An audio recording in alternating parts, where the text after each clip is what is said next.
à Paris, le magazine de la ville de Paris. Bienvenue dans votre magazine à Paris, numéro 79 pour l'automne 2022. À la une, entrée en scène. Au sommaire de votre magazine à Paris, numéro 79 pour l'automne 2022, l'édito d'Anne Hidalgo, maire de Paris. Paris Express, 20 ans pour Nuit Blanche. L'Académie du Climat, 1 an déjà. Hacking de l'Hôtel de Ville, le grand raout de l'innovation. Jeux Olympiques 2024.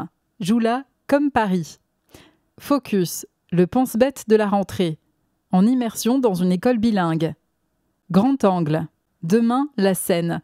Avec la baignade en 2025, la Seine va retrouver son flot. Leur plus belle histoire d'amour, c'est elle. Le transport fluvial a de beaux jours devant lui. La carte du parc Rive de Seine.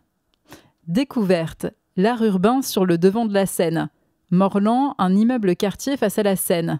Fontaine-Wallace, retour sur 150 ans d'histoire. Au Théâtre 14, toutes nos actions culturelles sont tournées vers le quartier. Tribune. À Paris, l'éditorial. L'édito d'Anne Hidalgo, maire de Paris. La Seine est à vous. Omniprésente dans l'imaginaire collectif parisien, la Seine est indissociable de l'identité de Paris. Elle nous fascine, elle nous fait rêver, elle nous emmène loin. Pour les artistes, les poètes et les écrivains, elle est tantôt sombre, tantôt tranquille. Elle nous invite à l'apaisement, mais aussi au mouvement et au sport. C'est pourquoi elle sera mise à l'honneur lors des Jeux Olympiques et Paralympiques de 2024. À cette occasion, elle sera plus que jamais la scène de nos vies quotidiennes. Grâce à la piétonisation des berges, aux nombreuses péniches et aux bateaux-mouches, à Paris-Plage et à toutes les animations des bords de Seine, notre fleuve prend chaque jour un peu plus sa place au cœur de nos habitudes.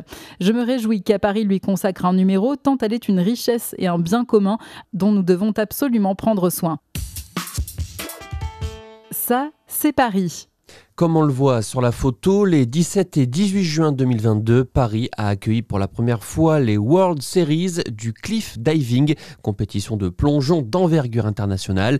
24 hommes et femmes se sont élancés des 2 plongeoires installés face à la Tour Eiffel, l'un d'une hauteur de 27 mètres, l'autre de 21 mètres. Un spectacle saisissant pour le public et pour les photographes qui ont immortalisé ce moment. Paris Express. 3 jours de collecte des bacs jaunes sont désormais organisés chaque semaine à partir de la fin septembre, contre 2 auparavant. Des poubelles supplémentaires sont distribuées dans plusieurs copropriétés pour permettre aux habitants de trier davantage. Pour rappel, le bac jaune est réservé à tous les papiers et emballages, vides et en vrac, sans sac fermé. 20 ans pour Nuit Blanche. Le 1er octobre, l'art contemporain investira de nouveau les rues de la capitale et du Grand Paris, le temps d'une nuit placée sous le signe du retour à la vie après 2 années de contraintes. Pour cette édition anniversaire inscrite dans le cadre de l'Olympiade culturelle, carte blanche sera donnée à la directrice artistique Kitty Hartel. Cette figure du cabaret burlesque invitera des artistes du monde entier à une interprétation contemporaine et libre du Jardin des délices du peintre néerlandais Jérôme Bosch. Plus d'informations sur paris.fr/Nuit Blanche. Ces nouveaux bouquinistes sur le pont. Rachid et Estelle font partie des 18 bouquinistes choisis au printemps dernier pour occuper des emplacements devenus vacants sur les quais de Seine. À 35 ans, Rachid, ancien marin, a décidé de changer de vie et de ligne d'horizon. Quant à Estelle, après avoir travaillé dans une galerie d'art du 6e, elle s'est installée à côté de l'Académie française, avec une expérience de vie qui plairait à ses immortels voisins. Elle raconte « Je suis née dans une famille très modeste où il n'y avait aucun livre. C'est littéralement l'école et les livres qui m'ont sauvée. Aujourd'hui, je suis ici grâce à eux. » Un chemin vers l'école sécurisée. De nouvelles rues aux écoles sont aménagées en cette rentrée pour améliorer le parcours des écoliers. Ces voies piétonnisées leur offrent un trajet plus tranquille grâce à des zones en revêtement clair, de vastes espaces végétalisés en pleine terre et des plantations d'arbres lorsque cela est possible. Au total, 168 rues ont été aménagées depuis 2020. Entre 2022 et 2023, 54 nouvelles rues seront rénovées. Mon premier festival, le 7e art en culotte courte.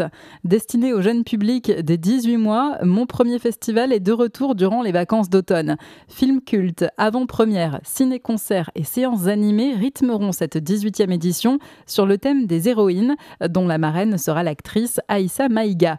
Rendez-vous du 26 octobre au 1er novembre dans 12 cinémas parisiens, au Forum des Images et à la Gaîté Lyrique pour des séances en famille au tarif unique de 4 €. Plus d'informations sur paris.fr/Mon premier festival. Budget participatif, votez pour le projet qui vous plaît. Près de 200 projets proposés par des associations parisiennes, collectifs ou habitants sont soumis au vote citoyen jusqu'au 27 septembre. Tous les habitants de la capitale peuvent exprimer leur choix sans condition d'âge ni de nationalité sur Internet ou dans l'une des nombreuses urnes mises à disposition dans les gymnases, bibliothèques, mairies, parcs, etc. Comme en 2021, les projets concernant la propreté et l'environnement sont très représentés. Toutes les informations sont à retrouver sur budgetparticipatif.paris.fr. 4 km de la petite ceinture seront aménagés dans les 12e, 15e, 17e, 18e, 19e et 20e arrondissements d'ici à la fin 2026, soit 7,6 hectares au total.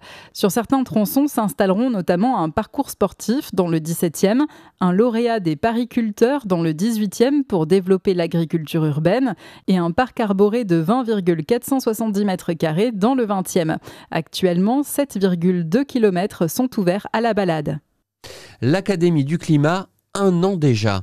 Ouverte en septembre dernier dans l'ancienne mairie du 4e, l'Académie du climat est devenue en moins d'1 an le lieu d'échange, de rencontres et de formation privilégié pour toutes celles et ceux qui souhaitent s'engager pour le climat ou tout simplement être mieux informés. Chaque jour, des solutions pour passer à l'action et inventer le monde de demain prennent forme grâce à des parcours pédagogiques, des ateliers, des conférences, de grandes thématiques liées à l'actualité, COP, avenir des forêts et des océans, alimentation, rythme aussi la vie de l'Académie.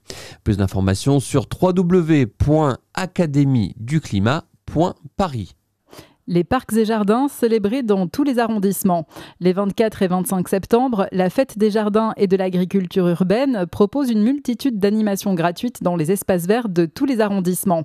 Rencontrez celles et ceux qui bichonnent parcs, bois et jardins au quotidien, véritable mine d'infos et de bons conseils pour reconnaître plantes et arbres. Vous apprendrez également à fabriquer un nichoir ou un hôtel à insectes et serez initié au jardinage urbain. Le village de la Fête des jardins sera quant à lui installé dans le parc Montsouris dans le 14e. Plus d'informations sur paris.fr/jardin au pluriel. Le périph' de la ceinture grise à la ceinture verte.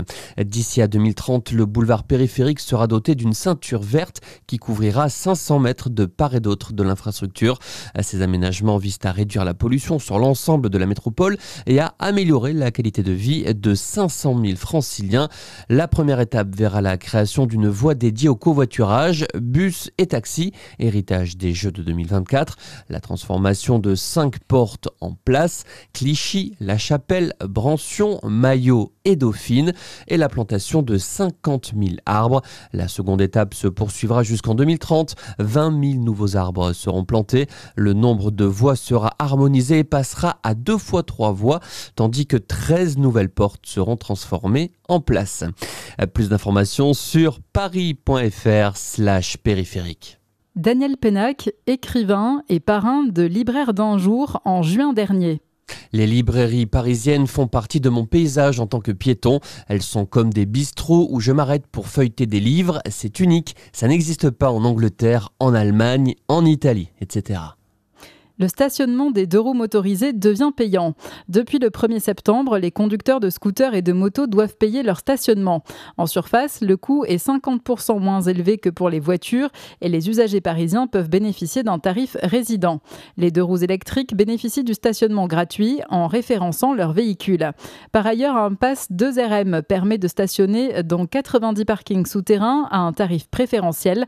Dans la zone 1, du 1er au 11e arrondissement, comptez 90 € par mois, contre 70 € dans la zone 2, du 12e au 20e. Plus d'informations sur paris.fr/stationnement. En septembre, profitez d'un dimanche sans voiture. La journée Paris Respire se tiendra le dimanche 18 septembre, une occasion de profiter de la capitale à pied, à vélo, en roller, etc. Aucun véhicule motorisé ne pourra rouler dans Paris, y compris les 2 roues et les voitures électriques. Seuls les véhicules de secours, les bus et les taxis seront autorisés à circuler avec une vitesse maximum de 20 à 30 km/h selon les secteurs. Toutes les informations sont à retrouver sur paris.fr/journée Paris Respire. Hacking de l'Hôtel de Ville, le grand raout de l'innovation.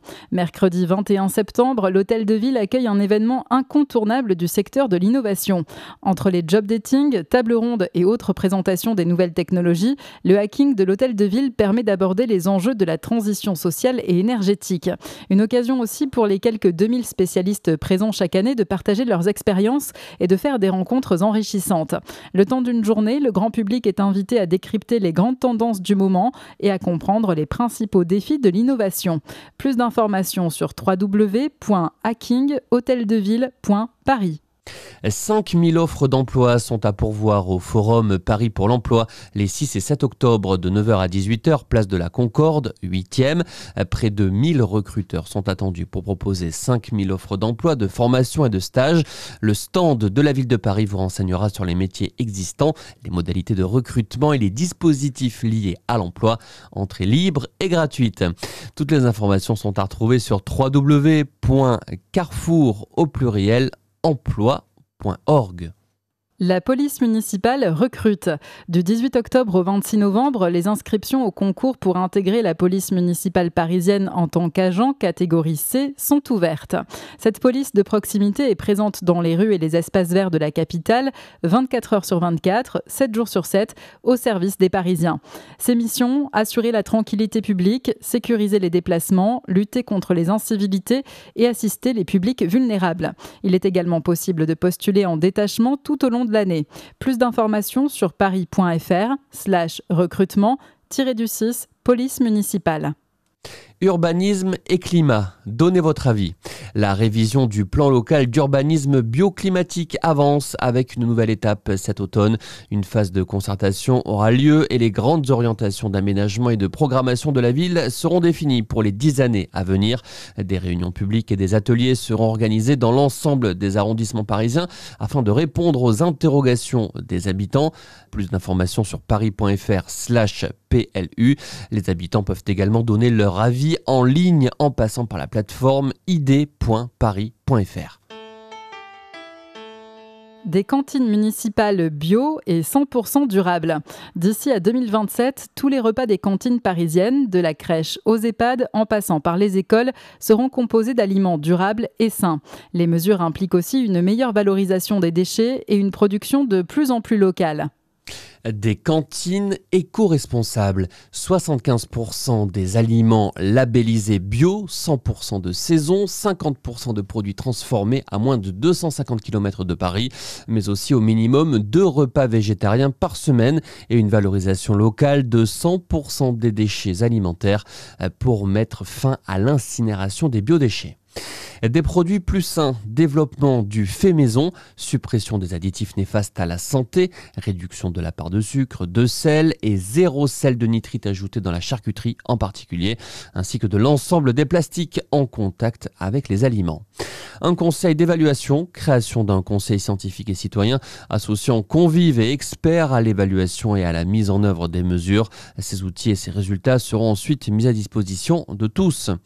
Les autres engagements, 100% des bananes et du chocolat issus de filières équitables, lutte contre la dénutrition des seniors, soutien des acteurs associatifs travaillant sur le sujet, etc. Quelques chiffres. 30 millions de repas servis chaque année dans les cantines municipales, 1300 restaurants collectifs, 53% d'alimentation durable dans les cantines en 2019 contre 8% en 2008. Joue-la comme Paris. Un nouveau look pour les terrains de basket. À 2 ans des Jeux Olympiques et Paralympiques, 15 terrains de basket 3 contre 3 se refont une beauté. Des artistes ont participé à leur rénovation. Sur le terrain bleu et rouge du stade La Doumègue, dans le 19e, Awa enchaîne les dribbles. À 10 ans, la jeune joueuse est déjà une habituée des terrains de basket. Elle confie entre deux tirs « Je pratique depuis 3 ans ». C'est ici, à 2 pas de la porte de Pantin, que la jeune fille vient s'entraîner 3 fois par semaine avec Canvali, son père. Et depuis la rentrée 2021, il profite de terrains flambant neufs. Les 3 playgrounds des terrains de basket d'extérieur ont été rénovés par la ville et la Fédération française de basketball avec le soutien de la Caisse d'épargne et de l'Agence nationale du sport en prévision des Jeux de Paris 2024. Au total, 15 terrains se refont une beauté, une bonne nouvelle pour le basket 3x3, discipline olympique depuis les Jeux de Tokyo en 2021. Canvali apprécie, il affirme, le revêtement du sol est souple, ce qui limite les risques de blessures. Le précédent terrain avant sa rénovation était bitumé, beaucoup plus dangereux en cas de chute. Autre nouveauté très appréciée, le design, il est magnifique, dit-il. Car pour chaque rénovation, des artistes ont été sollicités pour embellir ces lieux de pratique. Par exemple, le créateur Maxime Mathias a dessiné les nouveaux terrains de serrurier dans le 19e, tandis que Don Matteo a créé ceux du square Claude Bernard dans le 19e, là aussi. Pour les 3 terrains de la Doumègue, le designer Dararit Pak a laissé parler son imagination. Il explique « Je me suis inspiré des blocs de couleurs Color Blocks du peintre Pete Mondrian, tout en y apportant les couleurs de Paris, le bleu et le rouge.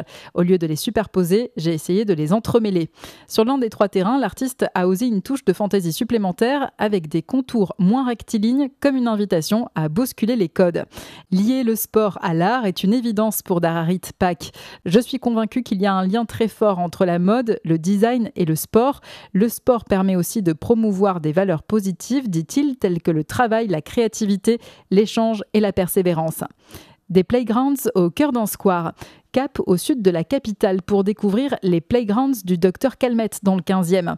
À quelques mètres de la ligne de tramway T3, ces 3 terrains de couleur jaune et bleu sont signés de l'artiste Olivier Quénébrou, dit Polar. Une petite tribune a même été installée pour accueillir les spectateurs. Pierre, 18 ans, est un habitué des lieux. Il affirme « Je viens jouer ici depuis 3 ans et les nouveaux terrains sont superbes ». Une rénovation appréciée par le jeune homme. Il explique « Il y a une belle communauté de basket à Paris et ce type d'équipement est le bienvenu. On peut à la fois s'y détendre et retrouver des joueurs de bon niveau ». Côté sécurité, il note les finitions soignées. Il y a même des protections en mousse au pied des panneaux. Le jeune basketteur attend avec impatience les Jeux de Paris 2024, l'occasion idéale de voir briller les talents tricolores. Il confie « J'espère voir jouer les joueurs de l'équipe de France, médaille d'argent aux Jeux de Tokyo, mais les joueurs américains sont très forts aussi. » Les terrains du Dr Calmette s'ouvrent à tous les publics, notamment ceux en situation de handicap. Mourad, éducateur à Eiffel Basket Club, témoigne « Pour nous, ces nouveaux terrains sont une chance. » Chaque mercredi, l'association organise une activité de basket pour des adolescents en situation de handicap mental. Il précise « Il n'y a pas de recherche de performance. Le basket est une activité stimulante pour les jeunes. C'est un excellent moyen de les sortir de leur environnement habituel. » Quelques mots de Dararit Pak, artiste designer des terrains de la Doumègue dans le 19e. Le sport permet de promouvoir des valeurs positives telles que le travail, la créativité, l'échange et la persévérance. Au-delà d'une œuvre éphémère, j'ai d'abord créé des terrains de basket. J'espère que cela permettra d'attirer de nouveaux pratiquants et de décomplexer les joueurs les plus timides. Découvrez la série 50 athlètes en jeu. Ils partagent une ambition, être sélectionnés pour les Jeux Olympiques et Paralympiques de 2024 et peuvent compter sur le soutien de la capitale qui accompagne une 50aine d'athlètes de haut niveau dans leur préparation.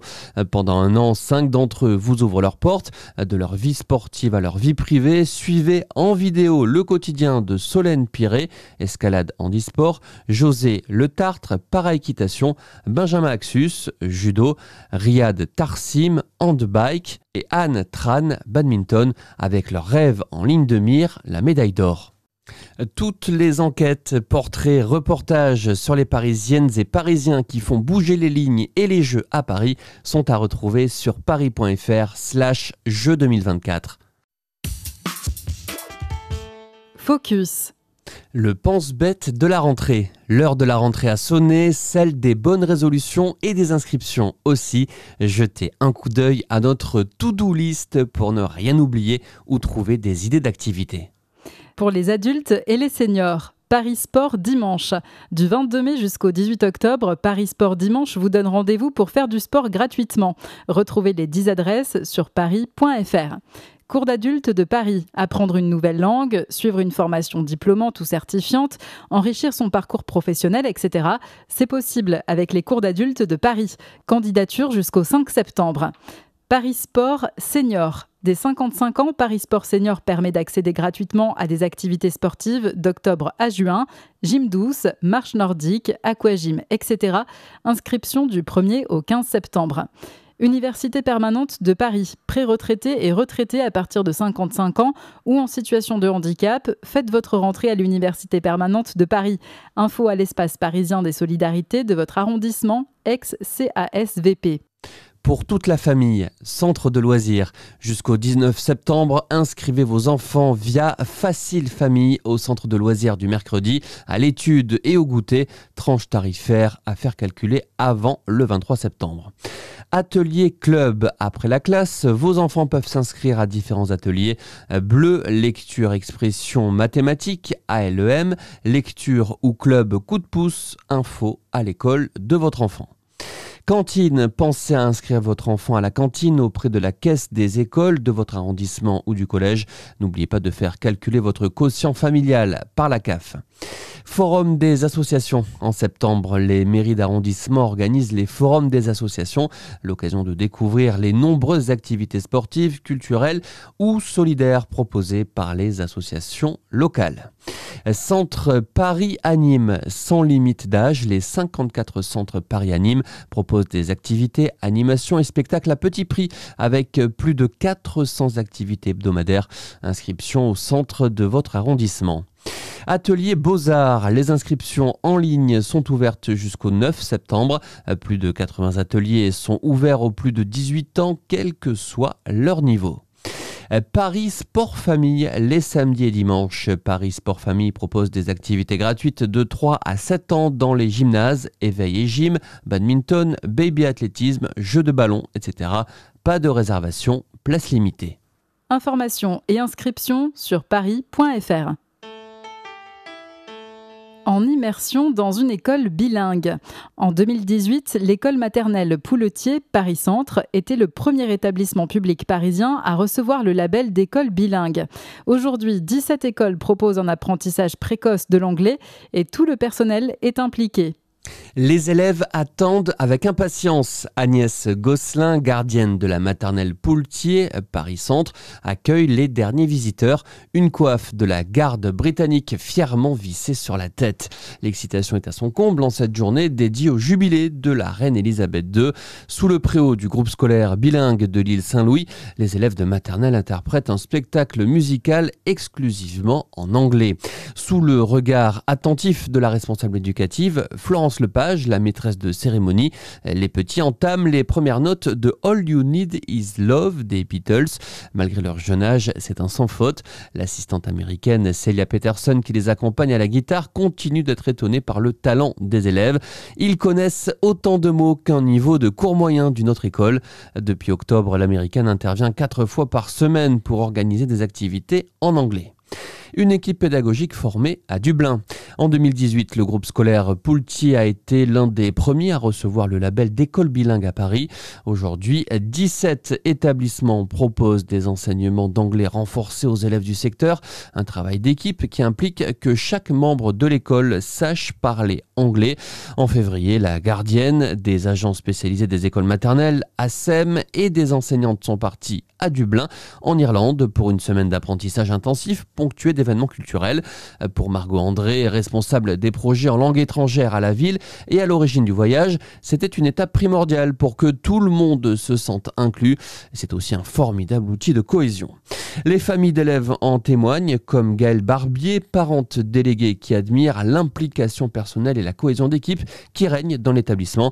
Habitante du quartier, elle a assisté au progrès de sa cadette Domitille, élève en moyenne section. Elle arrive à interagir avec nos amis anglophones. Un jour, elle m'a même dit « Maintenant, on ne parle plus qu'en anglais » et on a réussi à avoir une réelle conversation. On oublie parfois à quel point les enfants apprennent vite. Et Gaëlle rit de sa désinhibition qui lui permet de parler sans se soucier de faire des fautes. « Maman, can I have a gâteau, please ?» Qui peut s'inscrire ? Selon la carte scolaire, les écoles maternelles et élémentaires accueillent uniquement les élèves de secteur qui habitent le quartier. Paris compte actuellement 17 établissements bilingues, dont 8 qui ont ouvert à la rentrée. À Paris, le dossier. Grand Angle. Demain, la Seine. À l'aube du nouveau millénaire, une petite vague appelée Paris-Plage a un matin rouvert les yeux des Parisiens sur leur fleuve. 20 ans plus tard, l'eau a coulé sous les ponts de la Seine, le long de ses berges redevenues piétonnes et de son lit où les espèces de poissons augmentent d'année en année. Ce retour en grâce n'en est pourtant qu'à ses débuts. Demain, on y superposera des activités économiques, de loisirs et de tourisme dans le respect de l'environnement. Demain, on s'y baignera et on y pagaillera. Demain, le monde aura les yeux braqués sur ces flots à l'occasion de la cérémonie d'ouverture des Jeux Olympiques et Paralympiques de Paris 2024. Et on voit en photo sur cette page des enfants se baignant dans la Seine à Paris en juillet 1941. Retour aux sources. En 1900, lors de la première édition des Jeux Olympiques à Paris, les épreuves de natation se déroulaient dans la Seine, entre le pont d'Asnières et Courbevoie. 124 ans plus tard, le fleuve parisien replonge dans l'olympisme avec des compétitions de nage en eau libre, de paratriathlon et de triathlon au départ du pont Alexandre III.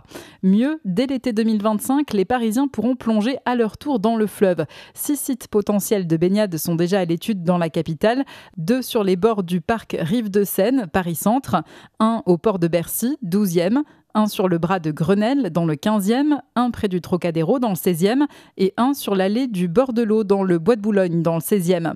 Au total, 23 sites possibles répartis sur 16 communes de la métropole du Grand Paris, bordés soit par la Seine, soit par la Marne, sont aujourd'hui identifiés. Les images d'Épinal en noir et blanc des Parisiens partant le week-end guinchés en maillot de bain au bord de l'eau ne seront bientôt plus un lointain souvenir. Interdite en 1923, mais encore largement pratiquée, la baignade avait disparu dans les années 1960 en raison d'une dégradation de la qualité de l'eau. La candidature de Paris aux Jeux 2024 a permis d'accélérer le projet de reconquête du fleuve. Cette Olympiade a fait office de levier et de catalyseur pour investir dans une eau de qualité durable, améliorer la biodiversité et réduire les pollutions. Car au-delà de l'ouverture à la baignade, c'est tout l'écosystème du fleuve qui s'en trouvera bonifié. Lutter contre les rejets polluants. Pour y parvenir, les acteurs institutionnels, Ville de Paris, État, service public de l'assainissement francilien, métropole du Grand Paris et collectivités locales concernées ont souhaité accélérer la reconquête environnementale et sanitaire du fleuve en réduisant, voire en supprimant les rejets polluants. La qualité de l'eau est ainsi évaluée constamment en mesurant 2 bactéries indicatrices de contamination, Escherichia coli et les entérocoques, dont les seuils sont fixés par une directive européenne. Plusieurs actions sont engagées pour dépolluer la Seine et la Marne, un de ses principaux affluents. Un traitement supplémentaire des rejets des stations d'épuration en amont de Paris, Noisy-le-Grand et Valenton sera réalisé. Les déversements d'eau polluée dans les cours d'eau en cas de forte pluie seront réduits.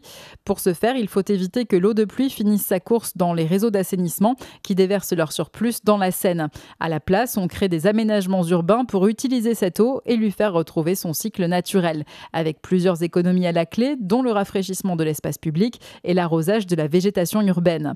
Quand cette action n'est pas suffisante, des bassins de stockage peuvent être nécessaires pour retenir temporairement les eaux excédentaires et éviter des rejets polluants. L'un d'eux se construit actuellement dans le quartier Austerlitz, dans le 13e. Il pourra retenir l'équivalent de 20 piscines olympiques d'eau pluviale avant de les restituer progressivement au réseau d'égouts, puis de les traiter dans les stations d'épuration. Les bateaux mis au pas. En amont de Paris, les collectivités compétentes en assainissement et l'agence de l'eau Seine-Normandie s'emploient également à éradiquer les quelques 23 000 mauvais branchements chez les particuliers dont les eaux usées finissent dans le fleuve. Les bateaux amarrés à Paris doivent aussi se mettre aux normes. Fini les eaux noires des toilettes et grises de la douche, de la vaisselle et de la machine à laver qui terminent dans la Seine.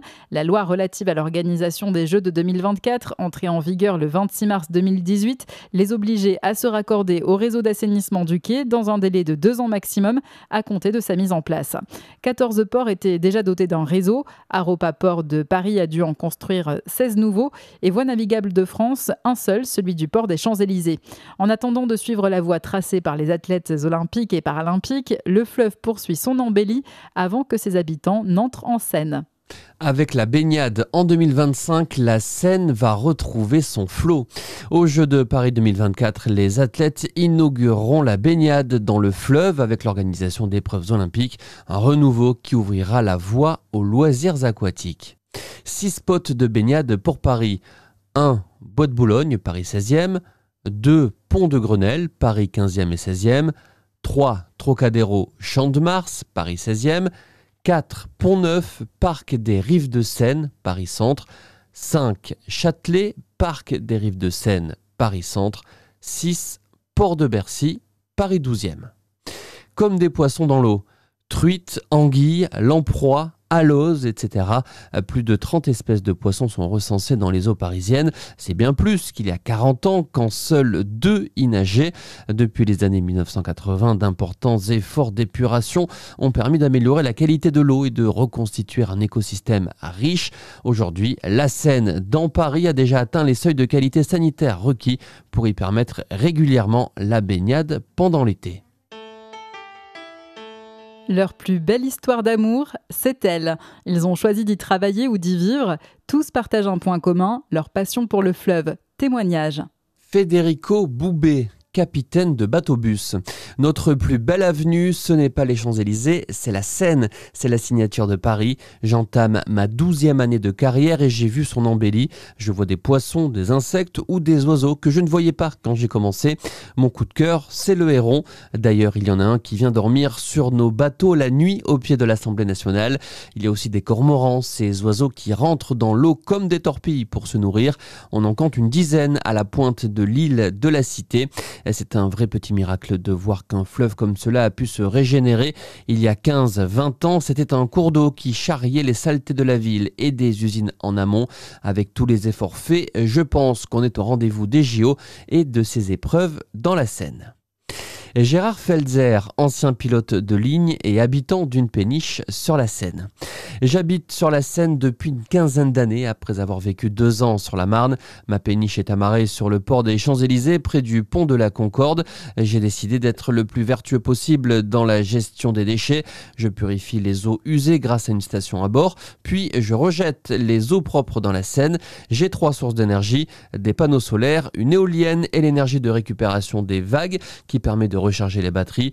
J'ai aussi 100 mètres carrés de toit végétalisé, une ruche qui produit une dizaine de kilos de miel par an et un potager qui me fournit des salades, des poivrons, des fraises et des pommes de terre. Vivre sur la Seine est une incitation au voyage. Les péniches habitations font partie du patrimoine parisien, même si elles ne sont pas ouvertes au public. Ricardo Esteban, directeur général du Petit Bain. Être sur la Seine, c'est la possibilité de larguer les amarres et de voir loin. Cela donne l'envie de nous réinventer au quotidien et une liberté que l'on retrouve dans notre programmation. Quand nous sommes arrivés en 1995 à bord de la Dame de Canton, ce quai du 13e était en terre battue. C'était comme une terre de pionniers. Nous avons installé le bateau-phare en 1998 et en 2011, Petit Bain, un lieu culturel totalement ouvert sur le nouveau quartier qui était né. J'aime l'appeler l'île dans la ville. C'est un lieu de respiration urbaine sur un fleuve dont on retrouve aujourd'hui l'attrait, avec demain la possibilité de s'y baigner. J'y crois. Pour moi, la Seine devrait être un espace public où l'on pourrait venir avec son pédalo ou sa bouée licorne. Cela répond aux enjeux environnementaux et à la nécessité d'avoir des espaces de fraîcheur en ville. Anne, policière et plongeuse à la brigade fluviale de la préfecture de police. Depuis toute petite, la Seine m'attire. J'ai grandi au Gobelin, dans le 13e, et je me promenais souvent près des quais. C'est ce qui m'a donné envie de rejoindre la brigade fluviale. Au quotidien, je participe à des missions de sauvetage de personnes et de bateaux avec mon équipe. Nous sommes aussi sollicités lors d'enquêtes pour des recherches d'objets ou même de corps. Nous prenons des photos de ce que nous relevons sous l'eau, car une fois l'air libre, des indices peuvent disparaître. Lors des manifestations proches du fleuve, nous patrouillons sur la Seine en prévention, également en cas d'affluence sur les berges. Nous pouvons aussi verbaliser les bateaux qui ne respectent pas les règles. L'été, la température de l'eau peut grimper jusqu'à 25 degrés. L'hiver, elle tombe à 3 degrés et la visibilité est moindre, ce qui rend notre travail plus difficile. Le transport fluvial a de beaux jours devant lui. Moins énergivore que le transport routier, le transport fluvial retrouve des couleurs le long de la Seine. Et si l'avenir du transport de marchandises passait par la Seine. Peu polluant et fiable, le fret fluvial consomme 5 fois moins de carburant que le transport routier et émet 2,5 fois moins de CO2 à la tonne transportée. Des vertus encore sous-exploitées. Chaque année, plus de 2 millions de tonnes de marchandises, BTP et produits de consommation pénètrent la capitale par le fleuve, ce qui représente une économie de 100 000 camions dans les rues. Or, on estime que la Seine pourrait accueillir jusqu'à 4 fois plus de trafic qu'actuellement. Le secteur connaît déjà une profonde mutation avec depuis quelques années le verdissement des flottes de bateaux, la standardisation des contenants, suscitant l'intérêt de nombreux secteurs d'activité, notamment la grande distribution. Dans le même temps, Paris s'est engagé dans le développement d'une logistique urbaine plus vertueuse et plus efficace. Sa nouvelle stratégie favorise notamment le transport décarboné et soutient les professionnels adoptant des pratiques socialement et écologiquement responsables. Le défi du dernier kilomètre. Parmi les entreprises opérant sur la Seine, Fludis innove. La société de cyclo-logistique est implantée sur le quai d'Austerlitz, 13e, comme on voit ici sur la photo, dans un bâtiment de 1200 mètres carrés, niché sous la cité de la mode et du design. Fludis s'est spécialisé dans l'acheminement de colis à vélo sur le dernier kilomètre pour des clients professionnels. Sa recette, un bateau à propulsion électrique de 38 mètres de long et une flotte de vélos cargo électriques. Les batteries de l'embarcation sont rechargées la nuit lorsque la péniche retrouve son port d'attache sur le quai d'Austerlitz. Nous livrons jusqu'à 1500 colis par jour, essentiellement des fournitures de bureaux dans les arrondissements du centre-ouest de Paris, 1er, 2e, 7e et 8e, par bateau et vélo cargo électrique, et les autres arrondissements, 3e, 4e, 5e, 6e, 11e, 12e, 13e, par vélo cargo électrique uniquement, précise Kevin Janin, responsable du développement de Fludis. Dès 8 heures, les vélos et les marchandises sont chargés grâce à une grue installée à bord de la péniche, puis direction le port du Gros Caillou, 7e, tout proche du pont Alexandre III. Une traversée de 30 minutes maximum qui permet d'éviter de nombreux déplacements inutiles en camion dans le centre de la capitale. Dès l'accostage du bateau, les vélos cargo remplis de leurs marchandises sont débarqués par une nacelle et partent en livraison. Chaque livreur parcourt entre 25 et 30 km par jour. Au total, chacun des salariés de Fludis peut transporter jusqu'à 1 tonne de produits quotidiennement, leur vélo cargo assumant une charge maximale de 250 kg. L'entreprise a même ouvert un second site durant l'été 2022, situé à Saint-Denis, sur le canal, propriété de la ville de Paris. Ce nouvel espace dédié à la cyclo-logistique permet de livrer 2000 colis chaque jour. Le port de Bercy en tête de gondole. À Paris, le port de Bercy-Aval, 12e, se prépare à une nouvelle activité. Le site a une histoire ancienne avec la logistique urbaine, puisqu'il était la plaque tournante de la livraison fluviale du vin dans la capitale au 19e et 20e siècle. D'ici à la fin 2022, un nouveau type de produit va y être livré grâce à l'initiative des entreprises Ikea et Box to Home, du mobilier et de la décoration. C'est désormais par un bateau de 70 mètres de long depuis le port de Gennevilliers, Hauts-de-Seine, que les marchandises de la marque suédoise entreront dans Paris. Puis les derniers kilomètres pour livrer les clients à leur domicile seront réalisés par 13 véhicules électriques qui transporteront des caisses mobiles au départ du port de Bercy. L'entreprise française Box to Home, qui a créé ces mini-containers de 20 mètres cubes en aluminium, se chargera de la mise en œuvre de ce maillon fluvial unique en son genre. Cette solution par la Seine répond aux enjeux écologiques puisqu'on réduit le nombre de camions sur la route entre Paris et Gennevilliers tout en rapprochant les marchandises des commandes des clients. On réduit aussi le bruit en utilisant des camions électriques et le risque d'accident puisque les camions roulent à 30 km/h en ville, précise Grégoire Rouffignac, directeur des opérations fluviales de Box to Home. Ce fret fluvial va permettre une diminution des émissions de CO2, de particules fines et de NOx, oxyde d'azote, avec 400 000 km par an évités en camion depuis Gennevilliers. Une seconde liaison entre les ports de Limay, Yvelines et de Bercy est par ailleurs envisagée dans les années à venir. Preuve que le transport fluvial a la voie grande ouverte pour un avenir plus vertueux. Chaque année, le transport fluvial évite à 100 000 camions de traverser Paris. 2 millions de tonnes de marchandises pénètrent aujourd'hui la capitale par le fleuve. 4 fois plus de marchandises pourraient emprunter la voie fluviale en optimisant la logistique et en incitant les partenaires à choisir ce mode de transport plus responsable. Les atouts de l'axe Seine. Paris, Rouen, Le Havre et la métropole du Grand Paris sont rassemblés autour de l'entente Axe-Seine, une démarche de coopération pour stimuler la logistique fluviale, la culture, le tourisme, l'alimentation, la biodiversité ainsi que la production d'énergie renouvelable. Premier engagement, intégrer la voie d'eau comme moyen de transport dans les marchés publics. Pour encourager de nouvelles filières à utiliser le fleuve, les collectivités seront invitées à adapter leur cahier des charges. Second engagement, valoriser les métiers de la logistique fluviale et favoriser les rencontres entre les acteurs économiques de la vallée de la Seine. Autre objectif, faciliter la logistique du dernier kilomètre. Les collectivités ont ainsi lancé un appel à manifestation d'intérêt pour encourager de nouvelles façons de transporter par la voie d'eau des marchandises vers les centres-villes. Parc Rive de Seine. La piétonisation des 4,5 km des berges de la rive droite et celle des 2,5 km de la rive gauche ont permis la création d'un grand parc de plus de 10 hectares en cœur de ville, le parc Rive de Seine. Ce lieu de détente et de promenade se veut aussi festif et mêle animation culturelle et sportive, zone de pique-nique et aire de jeu. On voit sur ce dessin représentant les bords de Seine Fluctuart, le centre d'art flottant. Ouvert en 2019, Fluctuart se définit comme le premier centre d'art urbain flottant au monde. Au menu, exposition temporaire, collection permanente, intervention in situ, librairie spécialisée, événements culturels, ateliers créatifs, café-restaurant et rooftop. 2 ports du Gros Caillou dans le 7e. Plus d'informations sur Fluctuart, FLUCTUART.fr. Les jardins de l'Archipel. Face aux ouaves du pont de l'Alma, les jardins de l'Archipel Niki de Saint-Phal évoquent les petites îles utilisées autrefois comme pâturage. 5 îlots qui s'assemblent mais ne se ressemblent pas, laissant tantôt la place aux oiseaux, tantôt aux arbres fruitiers. Un vrai havre de paix où l'on peut se reposer confortablement allongé dans des transats. Des cafés et restaurants. Près d'une quinzaine de cafés et restaurants émaillent le parcours des rives de Seine.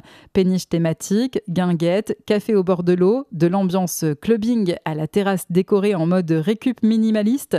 Il y en a pour tous les goûts, notamment au niveau du pont Marie, du pont Alexandre III et du pont des Arts. Des aires de jeu, terrain de prédilection des joggers, les berges offrent aussi quelques espaces pour les plus jeunes. Des aires de jeu et des petits murs d'escalade sont en accès libre à proximité du pont d'Arcole, du pont Neuf et du pont des Invalides. On trouve aussi un mini-stade de foot ou encore des terrains de pétanque près du pont Louis-Philippe. Les bouquinistes, détenteurs de belles lettres, vieux manuscrits, estampes, revues et cartes de collection, les bouquinistes font partie intégrante du décor des quais de Seine. Ces plus de 200 petites librairies à ciel ouvert de couleur vert wagon tiennent le pavé depuis 1891. Ce sont les descendants des colporteurs ambulants de l'Ancien Régime. Ils ne payent ni taxes ni loyer mais doivent respecter un règlement strict concernant leur commerce. Découverte. L'art urbain sur le devant de la Seine. Cet automne, l'Hôtel de Ville accueillera l'exposition Capitale, dédiée à l'art urbain parisien, avec de nombreuses manifestations dans les rues. L'occasion de revenir sur l'histoire d'un mouvement artistique né il y a bientôt 60 ans et dont Paris est l'une des figures de proue. Graffitis, fresques, pochoirs, collages et mosaïques, etc.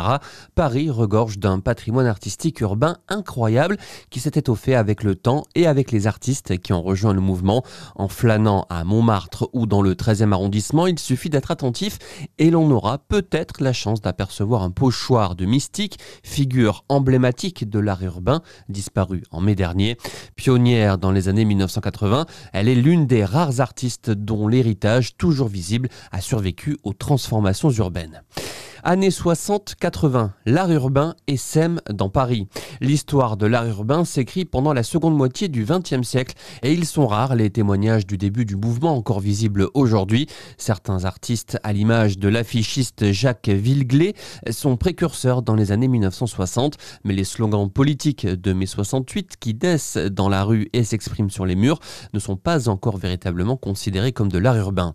Pour autant, leur puissance revendicatrice va inspirer des artistes comme Mystique, Jeff Aerosol ou les frères Ripoulin dans les années 1980 et 1990. Années 80-90, l'essor du mouvement. Tags et graffitis fleurissent partout dans Paris à cette époque, mais leur expression est sévèrement réprimée. Blake Lerat écopera d'ailleurs d'une amende en correctionnelle en 1992 pour dégradation des biens appartenant à autrui. Les décennies 1980 et 1990 marquent le faste d'un mouvement jusqu'alors minoritaire. Les artistes investissent la rue et les techniques se diversifient. Le graffiti arrive des États-Unis et les artistes français importent les œuvres de graffeurs américains constitutifs du mouvement hip-hop dans la capitale. Les tags se multiplient sur les palissades du Louvre en chantier ou de Beaubourg sur les quais de Seine ou sur le mythique terrain de Stalingrad. Année 2000, l'art urbain s'expose. Mais c'est surtout depuis une quinzaine d'années que l'art urbain trouve son expression autorisée. Les murs à programmation qui donnent à voir le processus créatif et les espaces permettant aux artistes de s'exprimer se multiplient. Dans les quartiers de Belleville et d'Oberkampf, près de Ménilmontant ou dans le 13e, des fresques monumentales témoignent de l'engouement pour l'art urbain et d'une production effervescente. Production qui s'expose aussi dans les galeries d'art où les ventes et les expositions sont florissantes. Le centre Pompidou, avec l'exposition sur l'œuvre du photographe Brassailles 2016, a même rendu hommage aux fragments exposés sur les murs parisiens. Preuve que l'art urbain, né dans la rue, a su s'imposer comme un mouvement artistique majeur en une cinquantaine d'années. Les artistes et les aficionados plébiscitent aujourd'hui sa reconnaissance dans les musées. Parions que l'exposition Capitale leur donnera raison. Et en photo sur cette page, on voit plusieurs œuvres. L'artiste Mystique, décédé le 22 mai 2022 à Paris, est une figure emblématique de l'art urbain parisien. Ici, l'une de ses fresques les plus connues, rue Véron, 18e, fait face à un autre pochoir de l'artiste intitulé « Agitateur du local ». Également en photo, en 2012, l'artiste Popov a réalisé une fresque sur la façade d'un immeuble du 20e en hommage au groupe Manoukian, dont les membres furent arrêtés et exécutés par les nazis en 1944. Autre cliché, celui de la fresque Marianne dans le 13e, dessinée par Aubé après les attentats du 13 novembre 2015. On voit aussi la fresque d'Aubé intitulée « The Future is Unwritten » qui a rejoint à l'été 2019 le chute de Jeff Aerosol face à la fontaine Stravinsky. Art urbain ou street art? L'art urbain désigne les productions artistiques comme les graffitis, pochoirs, affiches, collages, mosaïques, etc. Le terme street art, plus réducteur, exclut le graffiti, dont le travail se concentre autour de la calligraphie, de l'exploration de l'écriture et des jeux sur les noms. Morlan, un immeuble quartier face à la Seine. Habiter, travailler ou faire du sport au même endroit, l'ancienne cité administrative Paris-Centre a été réhabilitée et offre l'exemple d'un bâtiment au visage multiple. Les habitants du quartier ou les travailleurs qui l'ont fréquenté se souviennent du bâtiment gris situé à l'angle du boulevard Morlan et de la rue Agrippa d'Aubigné, Paris-Centre. Pendant des années, les bureaux de l'ancienne cité administrative ont symbolisé l'époque où les immeubles avaient un usage unique, soit on y travaillait, soit on y dormait. Les temps ont changé et réinventé Paris, appel à projet lancé en 2014, est passé par là. Excite le vieil immeuble de bureaux, une réfection totale des lieux donne au bâtiment un résolu coup de jeune. Si l'architecture initiale demeure, c'est désormais un espace aéré, vaste de 44 000 m² où l'on peut à la fois prendre un verre, se loger, travailler ou faire du sport et profiter d'une superbe vue sur la Seine et l'île de la Cité.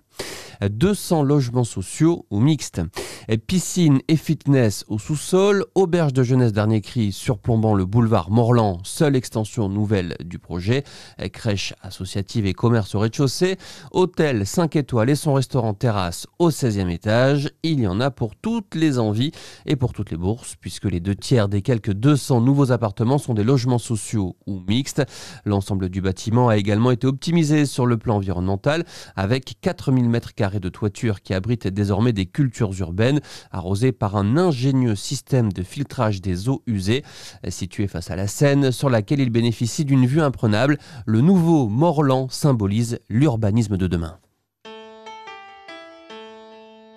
En bref, Une boutique Emmaüs pour les étudiants. Installée près du campus Paris Diderot, 13e depuis la fin 2021, la ressourcerie Emmaüs Campus vend des objets de seconde main à petit prix aux étudiants. Vêtements, accessoires, linge de maison, livres, etc. Plus de 700 kilos d'articles sont collectés chaque semaine chez les particuliers ou via des boîtes à dons. Ils sont ensuite triés, remis en état et vendus à prix modeste. La boutique compte également soutenir les étudiants touchés par la précarité via des actions et des partenariats. Plus d'informations sur www.emmaüs-défi.org.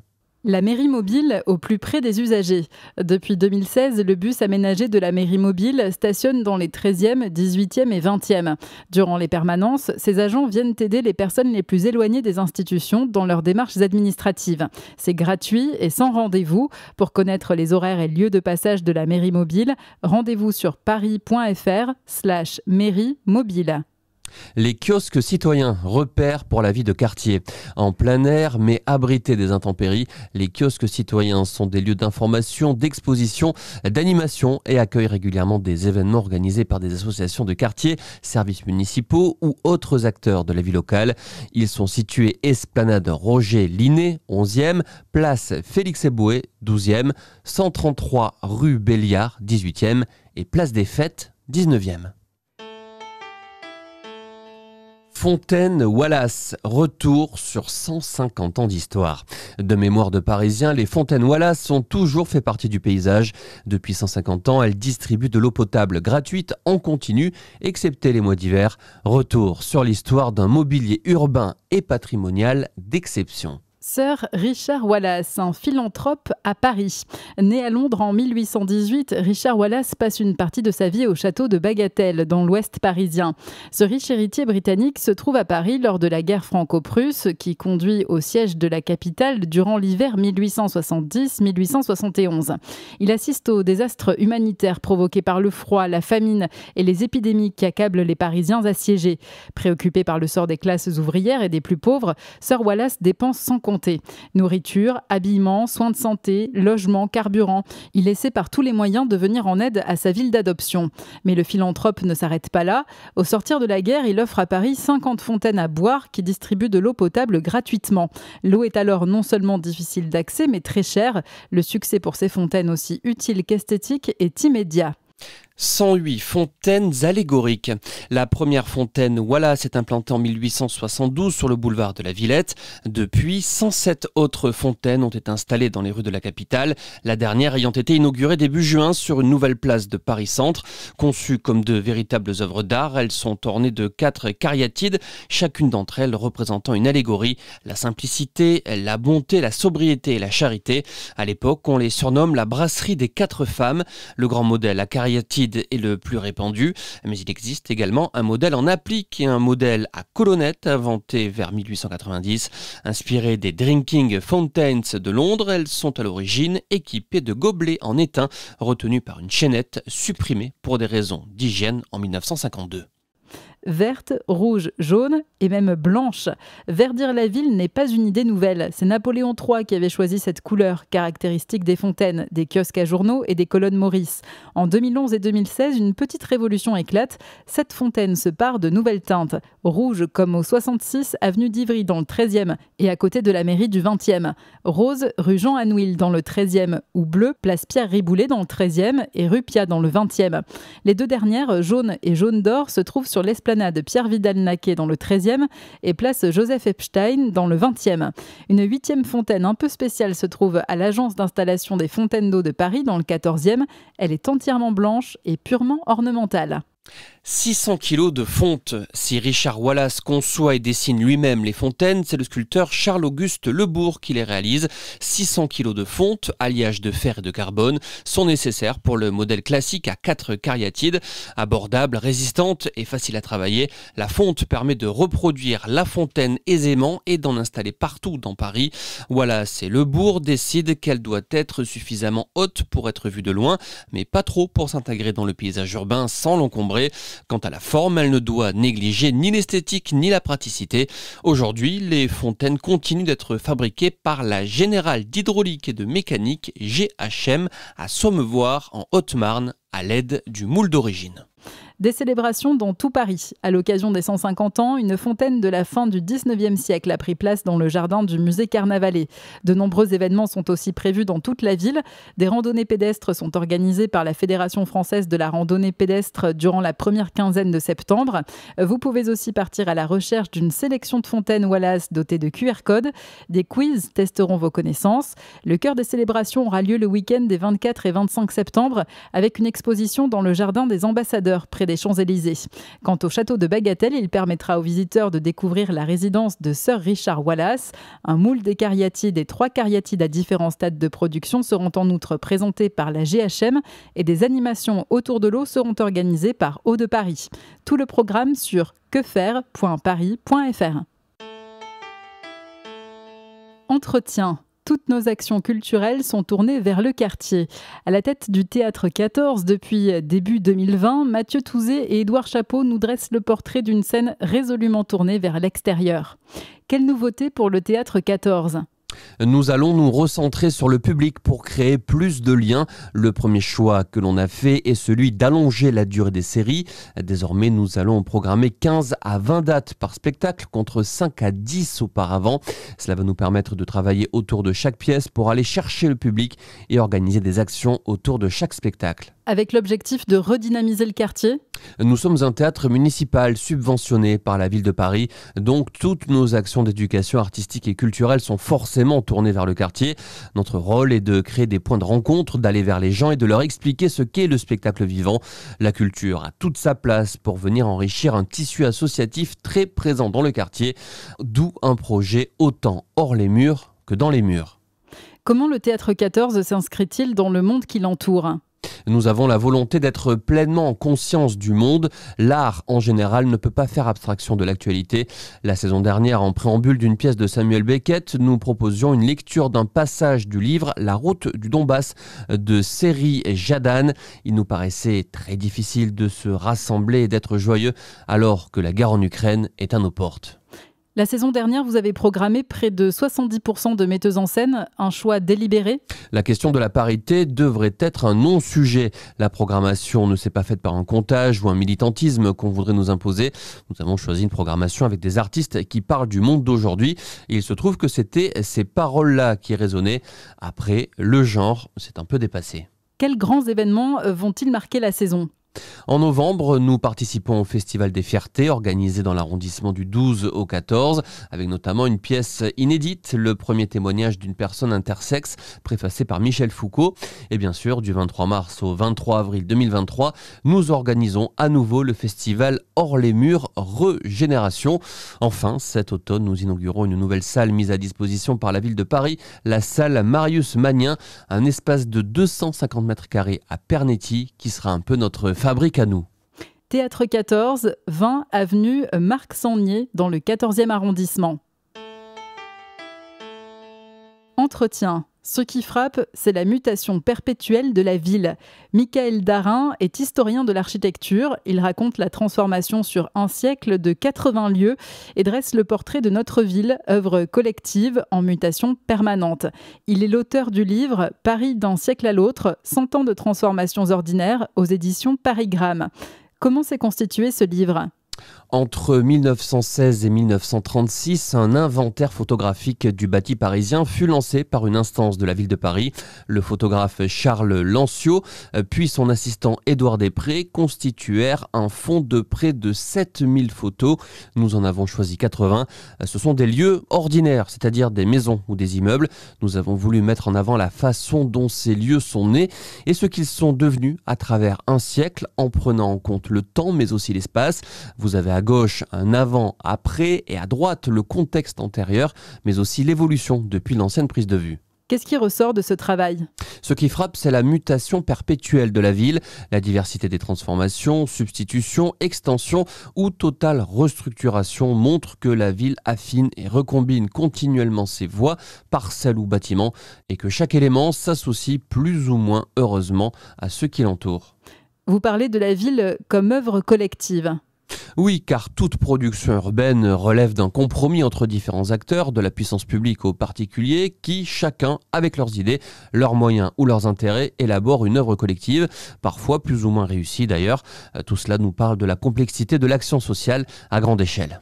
Le livre « Paris d'un siècle à l'autre, 100 ans de transformations ordinaires » de Michael Darin est disponible aux éditions Parigramme, 176 pages, 24 €. Kiosque. Paris en 2050. Le changement climatique est une réalité vécue désormais au travers d'événements météorologiques extrêmes qui se multiplient.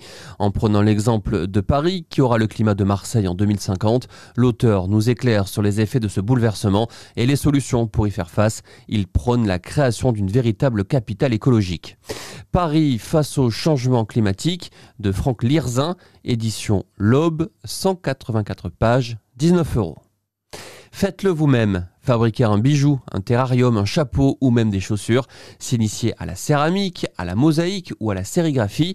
À Paris, de nombreux ateliers permettent la rencontre créative entre artisans et amateurs de travaux manuels. Des adresses de fournisseurs selon le matériel nécessaire permettent de poursuivre les créations chez soi.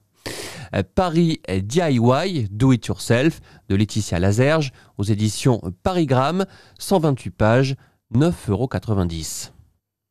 Cap au nord, une traversée en navette fluviale, une avenue du street art, des puces aux bonnes affaires, une basilique, un parcours à vélo, des saveurs ou des tissus d'Afrique, des parcs familiaux ou paysagers et aussi une ferme où goûter le miel béton. Ce guide fait taire les idées reçues. Non, le 93 n'est pas laid et sans intérêt. Le routard Grand Paris Nord de la Villette à Saint-Denis, aux éditions Hachette Tourisme, 128 pages, 6,90 €. Voyage animé dans Paris, des illustrations d'un graphisme élégant avec des petites scènes de vie rigolotes, un beau texte avec des points de repère à ne pas manquer. On ne se lasse pas d'ouvrir les 5 pages de ce pop-up pour explorer 5 quartiers emblématiques de Paris, un cadeau à offrir aux enfants ou aux amoureux de notre ville. Paris, voyage animé au cœur de la ville lumière, Arnaud Roy et Sylvie Bessard, aux éditions Milan, 10 pages, 24,90 €. Tribune.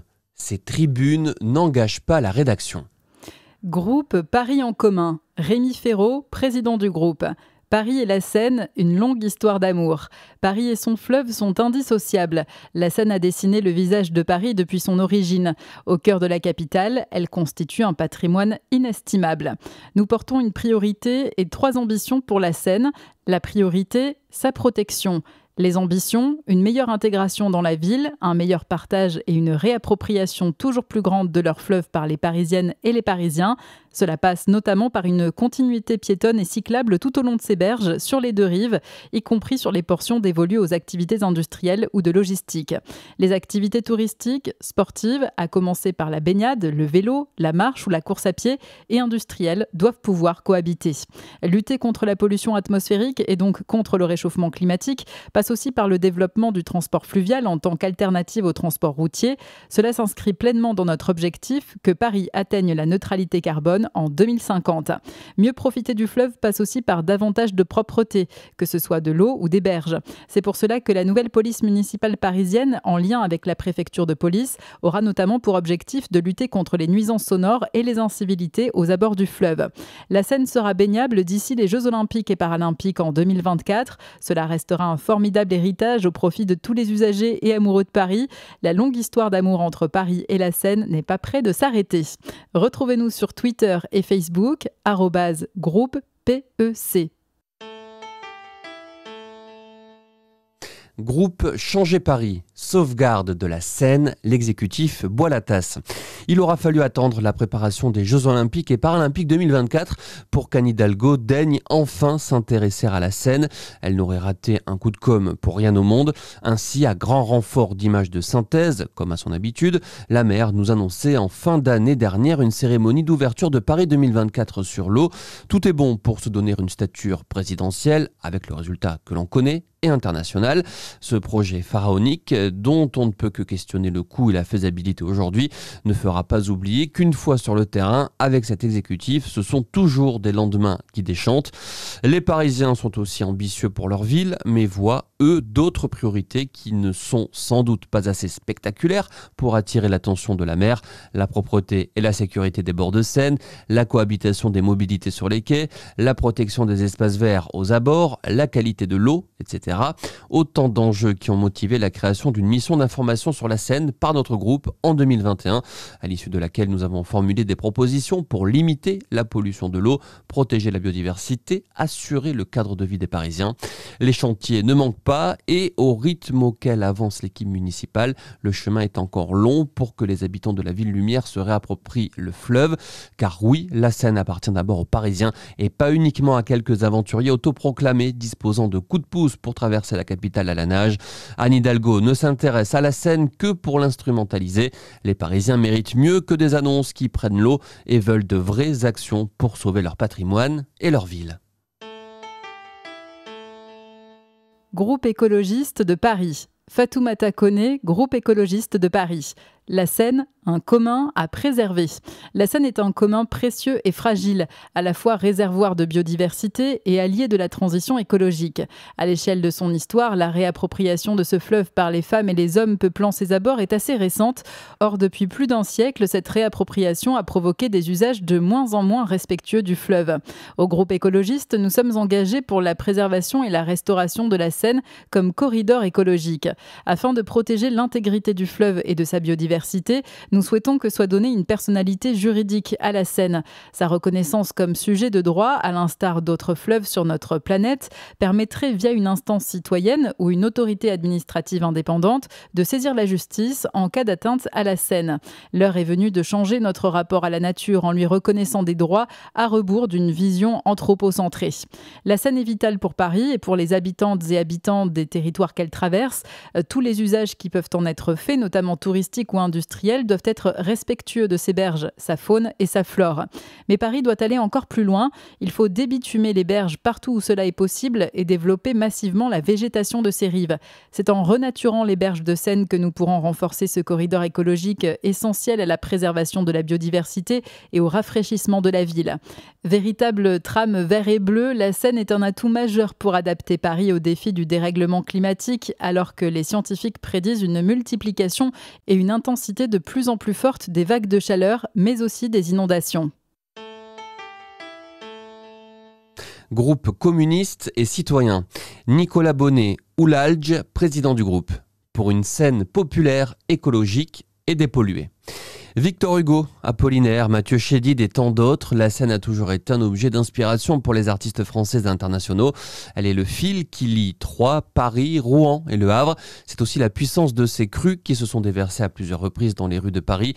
Les photos de 1910 en témoignent. Aujourd'hui, la Seine est fragilisée par le réchauffement climatique et qui épuise année après année nos réserves en eau potable. Il n'y aura pas de réappropriation de ce fleuve sans lutte contre le réchauffement climatique, sans dépollution des eaux qui la composent et sans événements populaires pour les Parisiens. La lutte contre le réchauffement climatique passe en priorité par une réduction de nos émissions de gaz à effet de serre. Au Conseil de Paris, un nouveau plan de logistique a été adopté. Il effectuait le constat suivant. Si nous convertissions le fret routier en fret fluvial puis ferroviaire, nous pourrions réduire de 90% les émissions de gaz à effet de serre dues au transport de marchandises. La Seine peut devenir cet outil majeur de transition écologique en Île-de-France. Quant à la dépollution de la Seine, elle est promise depuis longtemps. Nous nous souvenons tous de Jacques Chirac et de sa promesse selon laquelle il serait le premier à se baigner dans la Seine. 34 ans plus tard, cela sera bientôt possible grâce à l'action de notre majorité. À partir de 2025, 4 sites potentiels de baignade pourront voir le jour. En 2024, c'est aussi sur la Seine que se déroulera la cérémonie d'ouverture des Jeux Olympiques et Paralympiques. La promesse d'un grand événement populaire qui se tiendra pour la première fois en extérieur. Nous souhaitons que cette cérémonie soit l'occasion de rendre hommage au sport féminin et notamment à Alice Milia, première femme à avoir parcouru 80 km à la rame sur la Seine.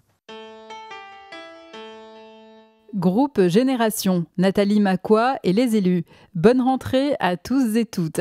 Génération a mis au cœur des enjeux de la mandature la question de l'école, de l'éducation, parce que nous avons conscience de son importance pour les familles parisiennes, parce que par nos politiques municipales, nous pouvons en faire un réel moteur de l'égalité.